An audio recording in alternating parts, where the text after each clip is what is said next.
Hi hello പുതിയൊരു വീഡിയോയിലേക്ക് എല്ലാവർക്കും സ്വാഗതം. ഇന്നൊരു ഹെയർ ഓയിലിൻ്റെ വീഡിയോ ആണ് കാണിക്കുന്നത്. ഇത് മുടി വളരാനും അതുപോലെ തന്നെ താരൻ്റെ പ്രശ്നമൊക്കെ ഉണ്ടെങ്കിൽ മാറിക്കിട്ടാനും മുടി കൊഴിച്ചിൽ മാറിക്കിട്ടാനും ഒക്കെ വേണ്ടിയിട്ടുള്ള അടിപൊളി ഒരു ഓയിലാണ്. എല്ലാവരും ട്രൈ ചെയ്ത് നോക്കുക. അതിന് വേണ്ടി നമുക്ക് വേണ്ടത് അടുക്ക് ചെമ്പരത്തിയുടെ പൂവാണ്. അതിവിടെ ഒരു പിടിയോളം അടുക്ക് ചെമ്പരത്തിയുടെ പൂവ് എടുത്തിട്ടുണ്ട്. പിന്നെ നമുക്ക് വേണ്ടത് പൂവൻകുരുന്നിലയാണ്. അത് പൂവും അതിൻ്റെ ഇലയും എടുത്തിട്ടുണ്ട്. പിന്നെ വേണ്ടത് കയ്യോന്നിയാണ്. കൈതോന്നി ഒരു പിടി തന്നെ എടുത്തിട്ടുണ്ട്. പിന്നെ നമുക്ക് വേണ്ട തുളസി ഇലയാണ്. ഇത്രയും നമ്മൾ നന്നായിട്ട് കഴുകി മാറ്റി വെച്ചിട്ടുള്ളതാണ് ഈ കാണിക്കുന്നത്. പിന്നെ വേണ്ടത് നല്ല ഫ്രഷ് ആയിട്ടുള്ള കറ്റാർവാഴയുടെ ജെല്ലാണ്.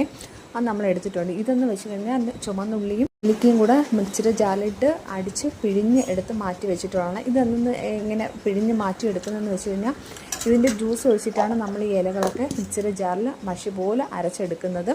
ബാക്കിയുള്ള ബാലൻസ് ഉള്ളത് നമ്മൾ മാറ്റി വെച്ചിട്ടുണ്ട്. പിന്നെ നമ്മൾ എണ്ണ കാച്ചാൻ വേണ്ടി ഒരു വലിയൊരു ഇരുമ്പിൻ്റെ ചീനച്ചട്ടി എടുത്തിട്ടുണ്ട്. അതിലോട്ട് നീലിയാമ്പരിയുടെ പൊടിയാണ് 2 സ്പൂൺ ചേർത്തിട്ടുള്ളത്. പിന്നെ മൈലാഞ്ചിയുടെ പൊടിയും ചേർത്തിട്ടുണ്ട്. നീലിയാമ്പരിയുടെ പൊടി കിട്ടിയാൽ അത്രയും നല്ലതാണ്. അരച്ചെടുത്തിട്ടുള്ള ആ പേസ്റ്റും ഇതിലോട്ട് ചേർത്ത് അടുപ്പത്ത് വെച്ച് നന്നായിട്ട് കുറുക്കി എടുക്കുക. വെള്ളത്തിൻ്റെ അംശമൊക്കെ നന്നായിട്ട് മാറി കിട്ടണം. നന്നായിട്ട് തിളച്ച് കുറുക്കി വരുമ്പോഴത്തേക്കും നമ്മൾ വെളിച്ചെണ്ണ ഒഴിച്ചു കൊടുക്കുക. നല്ല ആട്ടിയ വെളിച്ചെണ്ണ, നല്ല ഫ്രഷ് ആയിട്ടുള്ള വെളിച്ചെണ്ണ കിട്ടിയാൽ അത്രയ്ക്കും നല്ലതാണ്. അപ്പം നമ്മളിവിടെ അത് കിട്ടാത്തതുകൊണ്ട് പാക്കറ്റ് വെളിച്ചെണ്ണയാണ് ഉപയോഗിച്ചത്. അപ്പോൾ 1 കിലോ വെളിച്ചെണ്ണയാണ് ഞങ്ങൾ എടുത്തിട്ടുള്ളത്. അപ്പോൾ അതത്ര ഒഴിച്ചു കൊടുത്തിട്ടുണ്ട്. പിന്നെ നമ്മളിതിലോട്ട് നല്ലെണ്ണയാണ് ഒഴിച്ചു കൊടുത്തത്. നല്ലെണ്ണ മുടിക്ക് കറുപ്പ് നിറം കിട്ടാൻ ബെസ്റ്റാണ്. അപ്പം നമ്മൾ നല്ലെണ്ണ വെളിച്ചെണ്ണ കൂടിയിട്ടാണ് ഈ ഒരു ഓയിൽ തയ്യാറാക്കി എടുത്തിട്ടുള്ളത്. ഈ ഒരു ബ്ലാക്ക് കളറാകുമ്പോൾ നമ്മൾ ഓയിൽ മാറ്റി ഒഴിച്ചെടുക്കുക.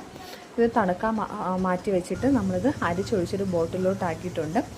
അപ്പോൾ ഒരു വലിയൊരു ബോട്ടിലിൽ മാറ്റി വെച്ചിട്ടുണ്ട്. പിന്നെ നമുക്ക് ഡെയിലി യൂസ് ചെയ്യാൻ വേണ്ടി ഒരു ചെറിയ ബോട്ടിൽ ഒഴിച്ചെടുത്തിട്ടുണ്ട്. അപ്പോൾ ഇത് തീരുന്ന അനുസരിച്ച് നമ്മൾ ആ വലിയ ബോട്ടിൽ നിന്ന് ഒഴിച്ചെടുക്കുക. അങ്ങനെയാണ്. അപ്പോൾ ഈ ഒരു ഓയിൽ നിങ്ങൾക്ക് ഇഷ്ടപ്പെട്ടെന്നുണ്ടെങ്കിൽ എല്ലാവരും ട്രൈ ചെയ്ത് നോക്കാം. മുടി വളരാനും മുടിയുടെ ആരോഗ്യത്തിനൊക്കെ നല്ല ഒരു ഓയിലാണ്. അപ്പോൾ എല്ലാവരും ട്രൈ ചെയ്ത് നോക്കാം. ഞങ്ങൾ വീട്ടിലെല്ലാവരും ഈ ഓയിൽ തന്നെയാണ് യൂസ് ചെയ്യുന്നത്. നല്ല അടിപൊളി ഓയിലാണ്. ഇതിൻ്റെ ഡീറ്റെയിൽ ആയിട്ടുള്ള വീഡിയോ ഞാൻ ചാനലിൽ തന്നെ അപ്ലോഡ് ചെയ്തിട്ടുണ്ട്. ഇഷ്ടമായ കയറി നോക്കാം. താങ്ക്